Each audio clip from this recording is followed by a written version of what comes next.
He was 7 months old and already knew what it felt like to be abandoned in the snow.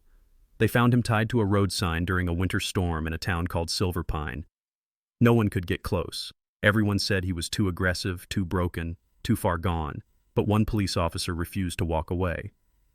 What happened next took 3 months of silence, snow fear, and one small girl with the bravest heart. By the end of this story, a terrified German shepherd would run freely through winter and choose a family that saved him as much as he saved them. If you believe that even the most wounded souls can heal, stay with us and tell us in the comments where you are watching from today. Silver Pine, Montana lay buried under a slow, merciless winter, the kind that turned breath into smoke and memory into frost.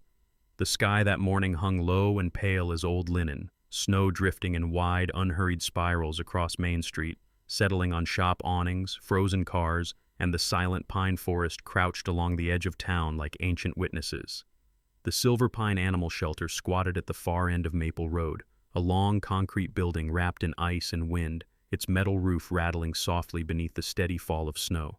It was inside this building, in the last kennel at the end of the narrow hallway, that the boy waited. The boy was not human, though anyone who looked into his eyes that day might have thought otherwise. His name would come later. For now, he was simply a small, trembling German Shepherd puppy, approximately 7 months old, black and tan coat dulled by filth and exhaustion, ribs faintly visible beneath thinning fur, ears half-pinned, tail tucked so tightly it seemed he was trying to vanish into himself. His eyes, large, amber, fractured by terror, never stopped moving, tracking every shadow, every shift of light, every echo of boots on concrete. He had been found 3 nights earlier, abandoned beside Highway 7, tied with a length of frayed rope to a rusted road sign during a snowstorm that dropped the temperature to 10 below zero. By the time the county deputy arrived, the puppy's paws were numb, his body shaking violently, his voice already hoarse from barking into the storm for someone who never came back. The shelter staff did what they could. They warmed him, cleaned his wounds, offered food and water. But when they tried to approach, he lunged at the bars, teeth bared, body rigid with a fury that was not anger but survival itself. No one could get close. No one stayed long. Everyone said the same thing. Too aggressive. Too far gone. Then Officer Nathan Cole arrived. Nathan Cole was 41 years old, tall, broad-shouldered, with the quiet physical presence of a man shaped by years of winter patrols and sleepless nights. His hair, once dark, was threaded with early silver at the temples. A faint scar ran through his right eyebrow, earned in a bar fight years ago while breaking up a domestic dispute that still visited him in his dreams. His face carried the calm of someone who had learned to stand in the middle of chaos without flinching, but his eyes, steel gray and observant, held a deep, patient sadness that came from long stretches of loneliness and a marriage that ended when grief made him unreachable. Nathan had been with the Silver Pine Police Department for nearly 2 decades, known around town for his steadiness, his restraint, and his habit of listening longer than he spoke. He was the man dispatch called when a situation involved fear, human or otherwise. That morning he stood outside the last kennel, snow melting slowly on his dark navy winter coat, gloves tucked into his belt, breath fogging the air. Inside the kennel, the puppy exploded into motion, slamming his body against the bars, growling, snapping, his small frame vibrating with a desperation that made even the hardened shelter volunteers step back. Nathan did not. He did not reach for the latch. He did not speak. He simply lowered himself onto the cold concrete floor, knees bending slowly, carefully, until he was sitting at eye level with the animal, his posture loose, his hands resting open on his thighs. The puppy froze.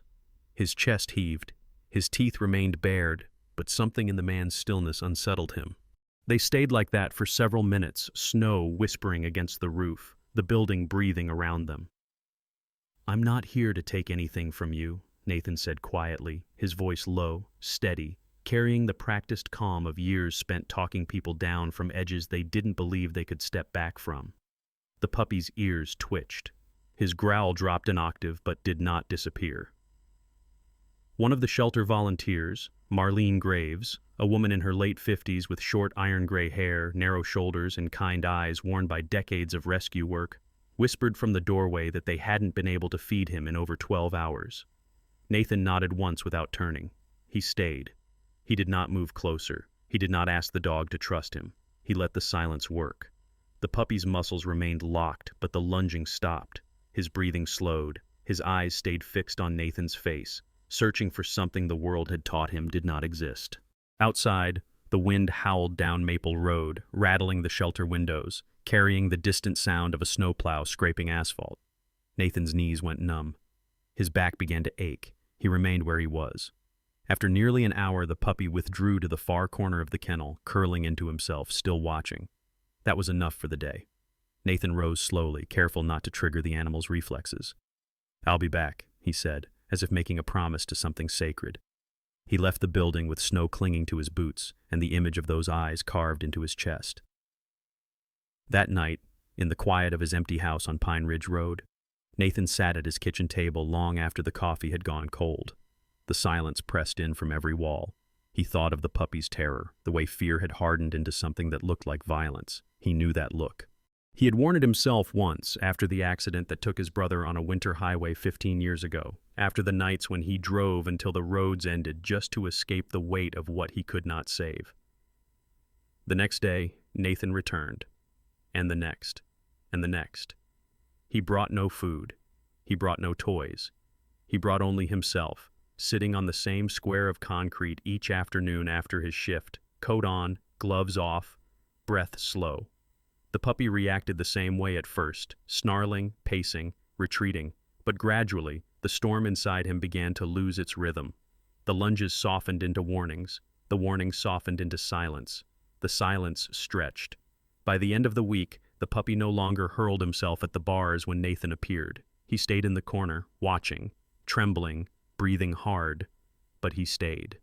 The staff began calling the dog Ari, after the Greek word for lion, a joke among themselves for a creature so small and so fierce. Nathan liked the sound of it. He began using it softly, like a song meant only for one broken listener. Ari never moved closer, but he listened. And in the heart of winter, in a forgotten corner of a quiet town buried in snow, the first fragile thread of trust began to form. The winter in Silver Pine did not loosen its grip. The snow kept falling in slow, deliberate curtains, thick enough to blur the edges of the world, as if the town itself were being erased and redrawn each day in white. By the time the sun sank behind the Sawtooth Ridge each evening, the temperature plunged into a silence so cold it seemed to freeze sound itself.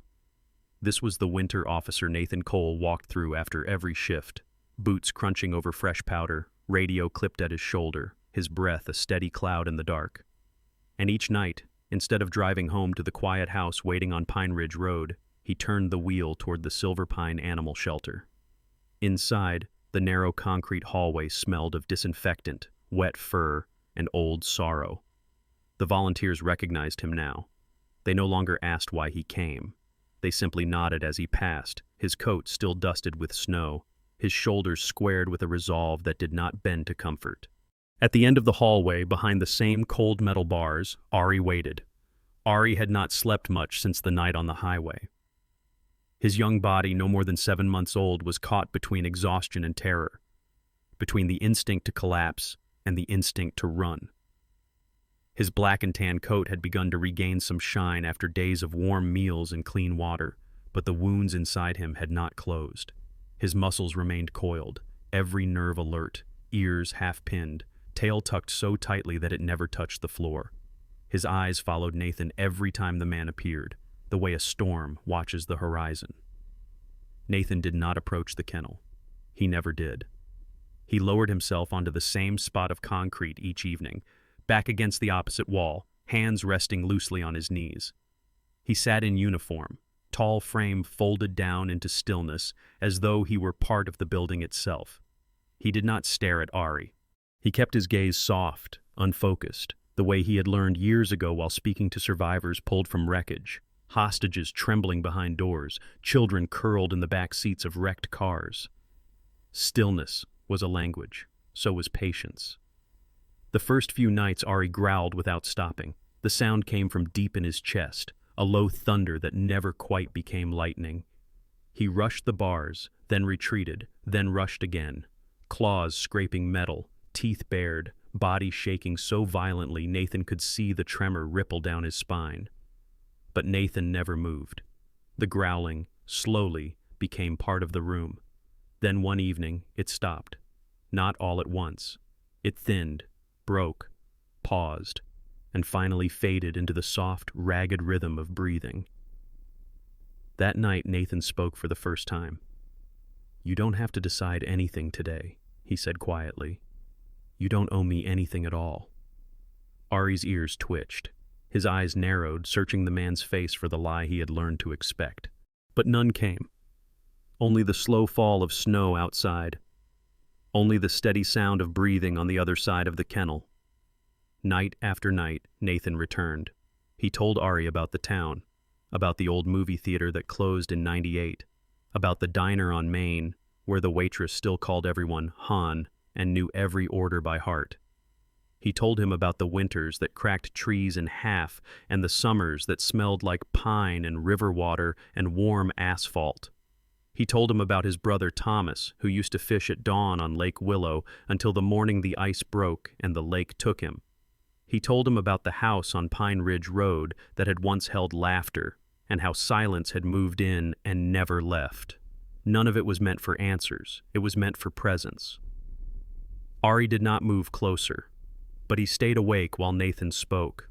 By the second week, the staff noticed changes. Ari no longer hurled himself at the bars when Nathan entered. He still rose to his feet, muscles tight, eyes locked, but he did not attack. His growls had faded into low warning sounds that rarely lasted more than a few seconds. His breathing slowed when Nathan sat down. And one evening, when Nathan finally stood to leave, Ari made a sound no one had heard before. It was not a bark, not a growl. It was a thin, broken whine, so soft it almost vanished into the hum of the heating system.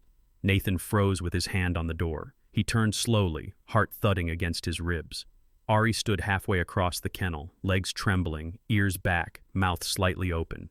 He did not come closer. He did not retreat. He simply stood there, watching Nathan with eyes that had finally learned how to ask instead of attack. "I'll be back tomorrow," Nathan said, his voice steady even as something in his chest broke open. "Same time." Ari did not make a sound when Nathan left, but he did not return to the corner either. The snow thickened as the weeks passed. Silver Pine grew quieter, roads closed, schools delayed. Nathan's patrols stretched longer. Still, he came every night. Sometimes his shoulders sagged with exhaustion. Sometimes he smelled of smoke from a cabin fire he had helped extinguish. Sometimes he carried the weight of other people's grief on his uniform like frost. But when he reached the end of the hallway and lowered himself onto the floor, the world became smaller, simpler. There was only him and the dog who had stopped believing in tomorrow. On the 23rd day, Nathan brought a blanket. It was old, faded blue, soft from years of use, the kind of blanket that remembered warmth. He did not offer it. He placed it beside himself on the concrete and leaned back against the wall. Ari watched every movement, muscles tightening, breath quickening. The blanket did not move. Neither did Nathan. On the 24th day, Nathan brought a small biscuit. He did not slide it toward the kennel. He placed it on the floor between them, far enough away that Ari could ignore it without feeling threatened. Then he leaned back and began talking about the night sky above Pine Ridge, how the stars there seemed close enough to touch when the snow finally stopped falling. The biscuit remained untouched. On the 26th day, Ari took 2 steps forward, only 2, and then he stopped. The biscuit lay just beyond his reach. He stared at it, then at Nathan, then back again. His body trembled with indecision. Hunger pulled him forward. Memory pulled him back. Minutes passed. Nathan did not move. The snow outside continued its endless descent. Finally, Ari stretched his neck, snatched the biscuit, and retreated to his corner, where he held it between his teeth, shaking. Nathan exhaled slowly. He did not smile. He did not cheer. He simply stayed. The dance continued for days. Sometimes Ari moved closer. Sometimes he did not. Sometimes he refused the food. Sometimes he took it. But each evening, when Nathan rose to leave, Ari no longer turned away. He watched. The volunteers whispered in the hallway now. Marlene Graves shook her head in disbelief one afternoon as she stood beside Nathan. "I've been doing this 20 years, she murmured. "I've never seen a dog like him change this way." "He hasn't changed yet," Nathan replied. "He's just remembering how." One night, as Nathan stood to leave, Ari stepped forward again, stopping halfway across the kennel. His ears were back, his body rigid, but his eyes were different. They were not wild. They were searching. "I know," Nathan whispered. "It's hard." Ari's chest rose and fell. Then, just as before, he made that small broken sound, the one that did not belong to anger or fear, only need. Nathan left the shelter that night with the feeling of something beginning, fragile as frost on glass. He drove home through snow-heavy streets, the town silent under its white shroud, his headlights cutting twin tunnels through the storm. For the first time in many winters, the emptiness in his house did not feel quite so complete. Behind him, in the far corner of the shelter, a young German shepherd lifted his head and listened to the wind, waiting for tomorrow. By the time the third week of winter had tightened its hold on Silverpine, the town seemed to exist inside a snow globe that someone had forgotten to put down. The mountains vanished behind pale curtains. The river ran thick and slow beneath its crust of ice, and the streets no longer held sound, only the soft grinding whisper of boots and tires moving carefully through the frozen world. Even the air inside the Silverpine animal shelter had changed. It no longer smelled quite so much of fear. Officer Nathan Cole arrived that evening just after sunset, the last of the weak winter light dying behind the ridgeline. Snow dusted his shoulders, melting into dark patches on the heavy navy coat that bore the weight of his badge and 20 years of winter duty. His face looked more tired these days, but something new had begun to settle in his eyes, a quiet resolve, a steady kind of hope he had not allowed himself in a long time. Ari was already awake. The young German shepherd no longer lunged when he heard the familiar footsteps, his body still tensed, his muscles pulled tight beneath his thinning black and tan coat, but he did not rise all the way. His ears twitched, his amber eyes locked onto Nathan's shape as the man entered the hallway, the way a traveler fixes on the first light in a storm. Nathan lowered himself onto the cold concrete, the same place, the same ritual. His knees complained, his back stiff from hours of patrol and nights of poor sleep, but he did not shift. He stayed. Ari stayed too. This was how their evenings passed now, not in battle, not in retreat, but in quiet negotiation between two broken things learning how to exist in the same room. The first sign came that night. Nathan had been speaking softly about Pine Ridge Road, about the way frost etched the windows of his old house in the mornings, when he noticed Ari's breathing change. The sharp, shallow gasps that had once rattled through the puppy's chest had slowed. They fell into a steadier rhythm, rising and falling like the tide beneath ice. The sound filled the space between them. Ari did not move closer, but he no longer shook. 2 days later, something else shifted. Nathan stood as usual when it was time to leave. His joints protested, a reminder of the years, but he ignored them. He reached for his gloves, and the scrape of leather against fabric echoed softly in the hallway. Ari rose. He did not rush the bars. He did not bare his teeth. He stood halfway across the kennel, legs braced, ears pinned, eyes wide. His chest lifted sharply. Then a sound broke from him. Not a bark, not a growl, but a thin, fragile whine that seemed to fracture the air itself. Nathan froze.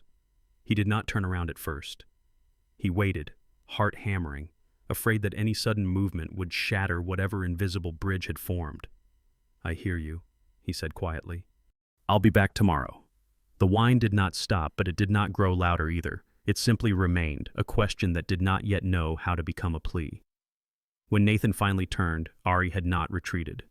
He stood there trembling, caught between the corner that had once been his fortress and the man who had become his only constant. That night, Nathan drove home under a sky heavy with snow, his headlights carving pale tunnels through the dark. For the first time since his brother's death, since the slow collapse of his marriage, since the quiet had settled permanently into his house, he felt something press back against the emptiness. Not peace, not yet, but the knowledge that he was no longer alone inside it. The next afternoon he brought a blanket. It was an old fleece, soft and faded, the edges frayed from years of use. He did not hold it out. He did not lift it toward the kennel. He simply placed it beside himself on the concrete and leaned back against the wall. Ari noticed. His body stiffened, his head lowered, his eyes darting between the blanket and Nathan's hands. He did not advance. He He did not retreat. He watched. They remained like that for nearly an hour, the snow outside thickening, the light inside the shelter turning amber and dim. Nathan spoke about the stars over Silver Pine, about how the cold sometimes made them look sharper, closer, as if the sky were leaning down to listen. When Nathan rose to leave, the blanket remained. The following evening he brought a biscuit. He placed it on the floor between them, farther from Ari than from himself. Then he leaned back, opened a paperback book, and began reading aloud, not to Ari, but to the silence itself. His voice moved through the empty hallway, steady and calm, carrying words that did not ask for anything. Ari's stomach betrayed him. The sound was soft, a hollow ache that had nothing to do with anger or fear. His head lifted, his body shifted. Minutes passed. Then, inch by trembling inch, Ari moved forward. His nails clicked faintly against the concrete. His entire frame shook as he reached the biscuit, snatched it between his teeth and retreated, not to the far corner, but to the middle of the kennel where he crouched and held it, staring at Nathan as if waiting for the world to end. It did not. Nathan did not move. He did not look at the dog. He kept reading, the sound of his voice wrapping the space in something warm and human. The next day, Ari stepped forward again. Not for the biscuit, for Nathan. Only one step. Then he stopped, frozen, breath coming fast, but he did not retreat. This became the rhythm of their days. Sometimes Ari took the food. Sometimes he did not. Sometimes he advanced. Sometimes he remained where he was. But always, when Nathan stood to leave, Ari rose too. And always, he watched. On the 29th day, the staff stopped whispering. Marlene Graves, the senior volunteer with tired eyes and hands that had learned how to comfort everything from abandoned kittens to grieving families, stood beside Nathan as they observed Ari one evening. "He's not the same dog," she murmured. "Not anymore." "No," Nathan said. "He's becoming himself again." That night, as Nathan reached the door, Ari did something that neither of them expected. He moved closer than he ever had before. Not to the bars, not to the front. He stopped halfway across the kennel, legs shaking, ears pinned, eyes locked onto Nathan's face. His chest lifted sharply. Then that fragile sound returned. The thin, broken whine, trembling with everything Ari could not yet say.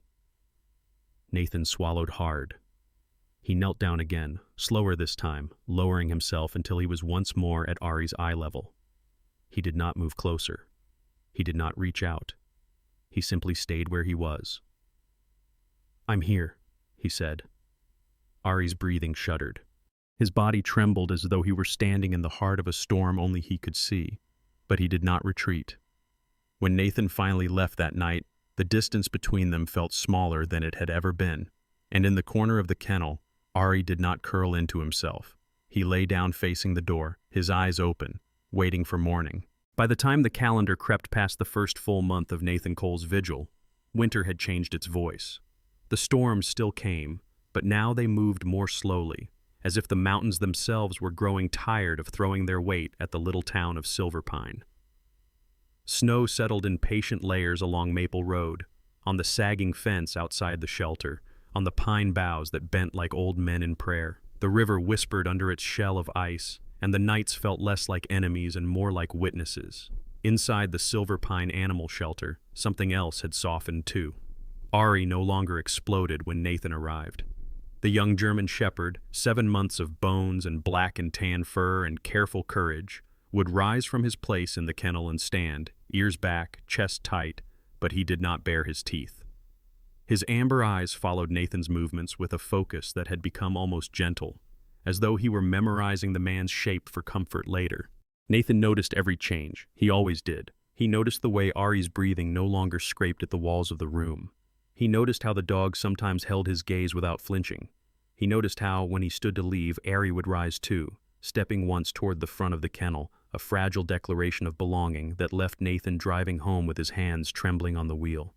It was on one of those quieter afternoons, the sky pale as parchment, and the wind carrying the smell of coming snow, that Nathan made the decision he had been holding in his chest for days. He went home first, to the house on Pine Ridge Road that still carried the echo of footsteps no longer there, and opened the door to the only light that waited for him. Lily looked up from the kitchen table, where she was coloring a pine tree in shades of impossible blue, her blonde curls escaping their ribbon, her cheeks flushed from the cold she had dragged in with her boots. Lily was 7 years old, small for her age, all heart and questions. The kind of child who believed the world could be fixed if someone simply cared hard enough. She had inherited that from her mother, who used to kneel in the snow to rescue birds with broken wings and leave bowls of food for every wandering cat. The loss of her mother 2 winters ago had carved a quietness into Lily that made her kinder, not smaller. She listened more than she spoke now. She noticed things other people missed. "Dad," she said, when Nathan hung his coat and reached for the kettle. "Did you see the moon this morning? It was still there when I went to school." "I saw it," he said. "It looked tired." She smiled at that, then frowned at the table. "Is today the day?" she asked softly. Nathan hesitated. He had told her about Ari in careful pieces about the dog who was afraid, about how fear sometimes made creatures look angry, about how staying could be stronger than fixing. Lily had listened with the gravity of someone being handed something sacred. She had asked every night if she could meet him. Nathan had always said, "Not yet." Today the word felt different. "It might be," he said. Lily's eyes lifted, bright and steady. She did not jump or shout. She only nodded once, as if she had been preparing herself for this answer for a long time. From her backpack she took out a small ball of yarn she had rolled herself the night before, soft and pale green, and held it up. "For him," she said. The shelter's hallway was quieter than usual when they arrived. Marlene Graves met them at the door, her narrow shoulders wrapped in a thick cardigan, her iron-gray hair pinned back. She looked at Lily, then at Nathan, then at the end of the corridor where Ari waited. "He's been calmer this week," she said. "If you're going to try, today's the day." They walked together, their steps echoing. Ari stood when he saw Nathan. When his eyes shifted to Lily, something moved through him like a shadow. His body tightened, his ears pinned further back, his tail tucked. He did not lunge. He did not growl. He simply froze, caught between the memory of harm and the new language he was still learning. Nathan knelt in the same place he always did. He touched the concrete once, a quiet signal to Ari that nothing about their ritual had changed. Lily remained where she was, 6 long steps from the kennel, just as they had practiced. She lowered herself to the floor without a sound, legs crossed, hands resting in her lap. She did not look directly at Ari. She looked at the floor, at the place between them, and waited. The wind outside rose, rattling the metal roof. Snow whispered against the walls. Inside the kennel, Ari's chest rose and fell. His eyes darted between Nathan and the small girl with the golden hair and the patient hands. He did not understand what this meant yet. He only knew the room had shifted. Lily rolled the ball of yarn with a careful push. It traveled halfway across the space and stopped, the green thread glowing faintly against the gray concrete. She did not move. She did not speak. Minutes passed. Ari did not approach. His paws stayed rooted where they were. His body trembled. But his eyes had softened, the wild edge blunted by something like curiosity. Nathan said nothing.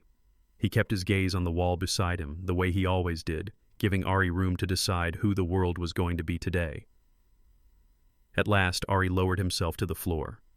The movement was slow and deliberate, as though he were setting down a burden too heavy to carry any longer. He stretched his neck forward and touched the yarn with his nose. The scent of Lily's hands was on it, of crayons and winter soap and something sweet like hope. He pushed it once. The ball rolled back toward Lily. Lily's breath caught. She lifted both hands to her mouth, her eyes wide with wonder, but she did not make a sound. Nathan felt the room tilt. He did not look at her. He did not want Ari to think this moment belonged to anyone but himself. Lily waited. Then, with the same care, she rolled the ball back. Ari flinched at the movement, but he did not retreat. His tail twitched, a small, uncertain flag. He reached out a paw and tapped the yarn. It moved. He tapped it again, a little harder. The smallest sound escaped him, something between a huff and a laugh, the noise of a creature remembering play. They stayed that way for a long time, the girl and the dog and the wind outside, passing the ball of yarn between fear and trust, until the sky darkened and the snow began again. When it was time to leave, Nathan stood slowly. Ari rose too, his eyes following the girl now, not with alarm, but with a question that had no words yet. Lily placed the ball of yarn on the floor near the kennel and backed away as they had practiced. "Good night," she whispered, not to Ari, but to the space they had made together. That night, Nathan did not sleep much. He lay awake listening to the wind move across the roof, thinking about the way Ari had pushed the yarn, the way Lily's hands had trembled, the way Hope had slipped quietly into the room without asking permission. When morning came, he knew what he would bring. The next day, the sky was clear and bitterly cold. Nathan arrived with a small stuffed raccoon Lily had rescued from the back of her closet, its fur worn thin, one button eye missing, its seams stitched with care. He placed it inside the kennel near the place Ari now liked to rest and then sat down, the ritual unbroken. Ari approached the raccoon as if it might bite him. He sniffed. He nudged it with his nose.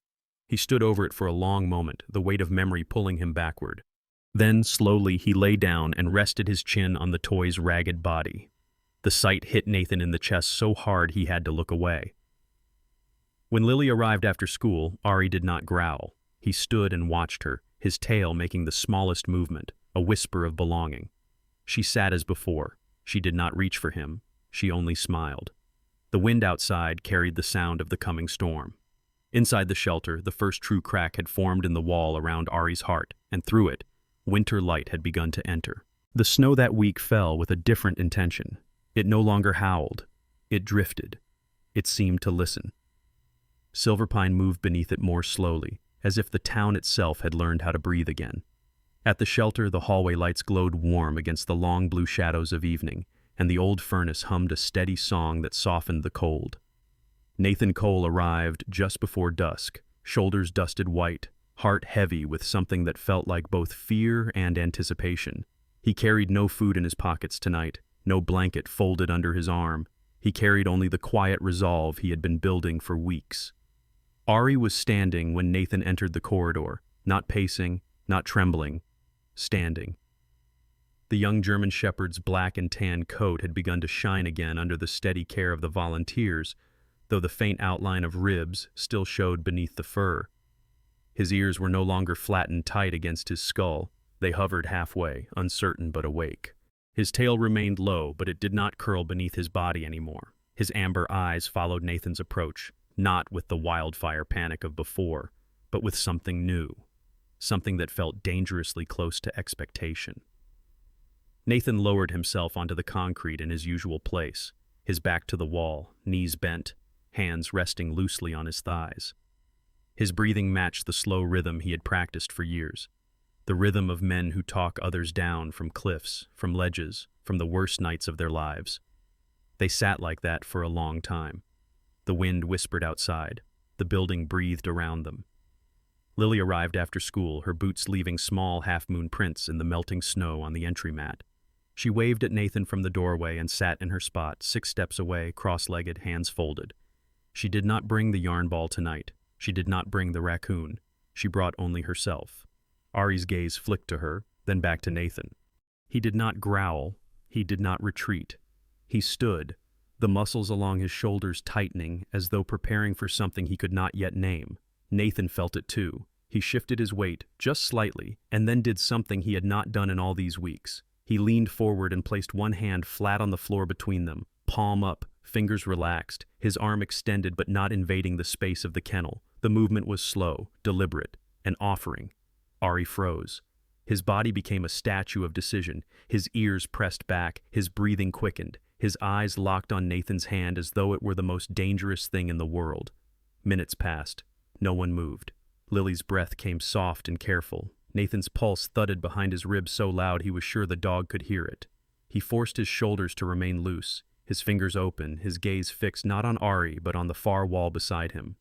He remembered something an old canine handler had told him years ago. If you want trust, you have to be the stillest thing in the room. Ari's front paw lifted, trembling. It hovered in the air, uncertain, then lowered again. His chest rose sharply, and for a moment Nathan feared he would retreat, that the fragile bridge they had built would collapse beneath the weight of this single step. Instead, Ari took one small step forward. His nails clicked softly on the concrete. Another step, then another. He stopped inches from Nathan's open palm. So close, Nathan could feel the warmth of the dog's breath, the faint tremor moving through his body like distant thunder. Ari's nose lowered. He sniffed once, twice. The air between them filled with the scent of winter, of metal and fur, and something raw and unguarded.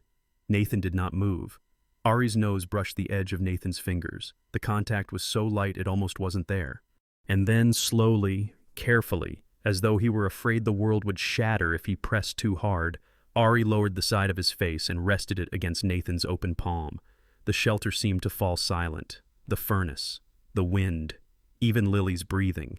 Nathan closed his eyes. He felt the heat of Ari's skin through the thin barrier of his glove. He felt the shudder that ran through the dog's body, the way the muscles trembled as though Ari were carrying every storm he had ever survived inside his bones.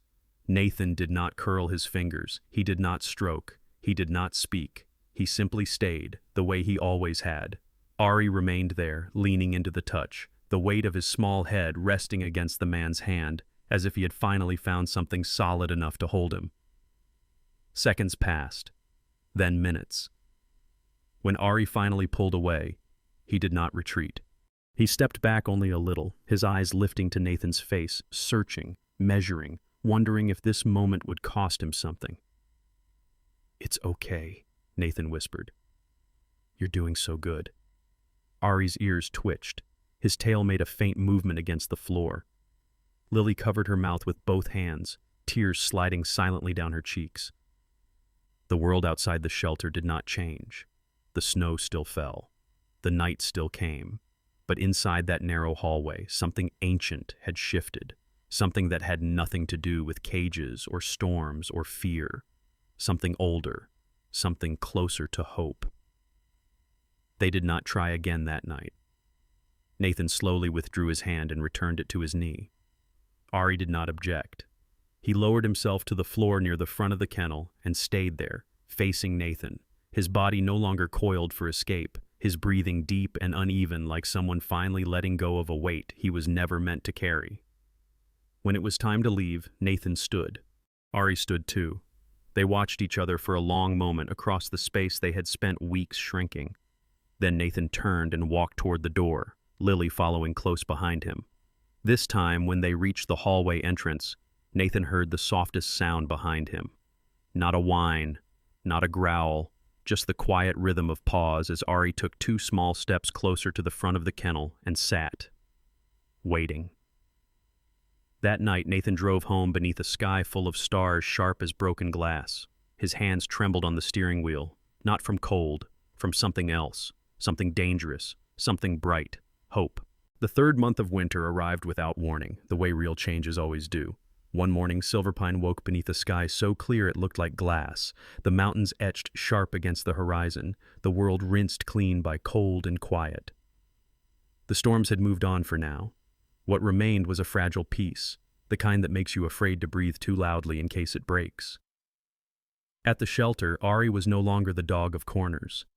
He waited by the front of his kennel when Nathan arrived, body still cautious, still careful, but no longer shrinking into himself.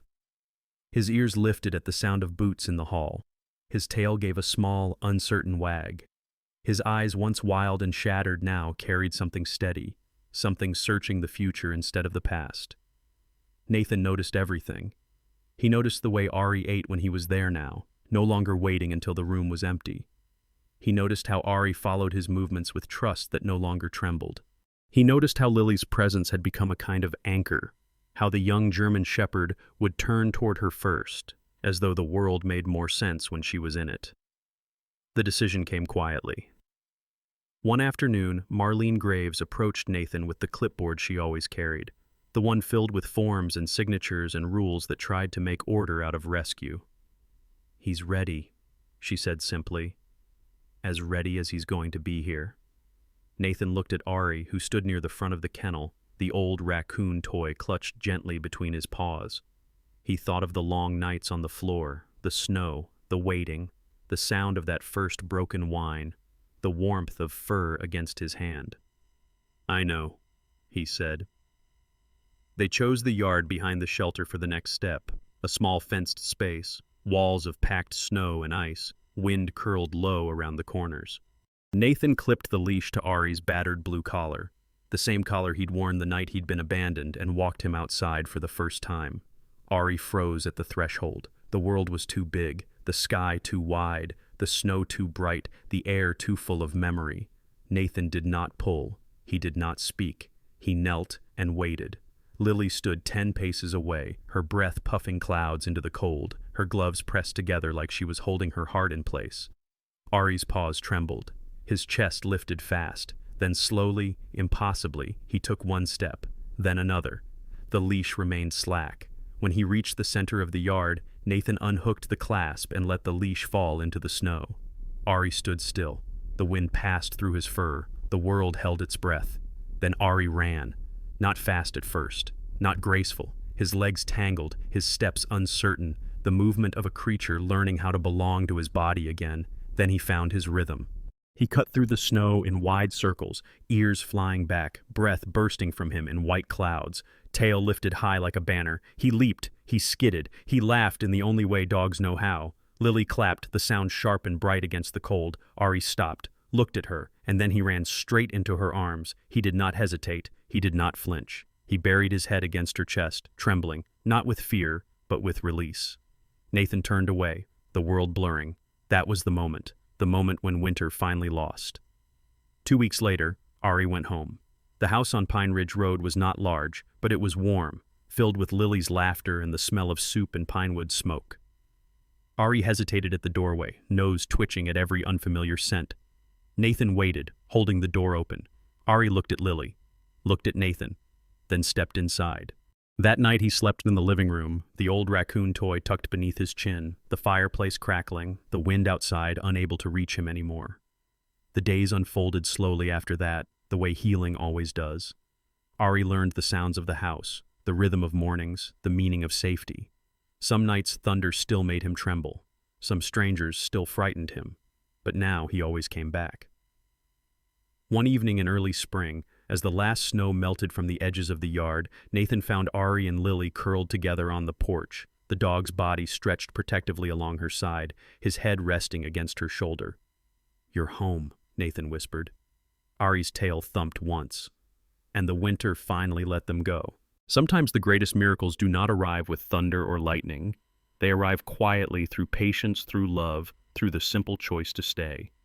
This story reminds us that God works through ordinary hearts, through a police officer who refused to leave, through a little girl who believed a broken dog who chose to trust again. In our own lives, we all carry scars. We all walk through winters of fear, loneliness, and loss. But just like Ari, every one of us can find our way back to the light when we allow love to guide us and faith to hold us steady. May God bless everyone watching today. May He give you strength for the storms you are facing, and may you never forget that even the most wounded hearts can heal. If this story touched you, please share it with someone who needs hope. Leave a comment and tell us where you are watching from. Subscribe to the channel so more stories of light can reach the world. And if you believe in miracles and in the healing power of God's love, type Amen in the comments and let us pray together.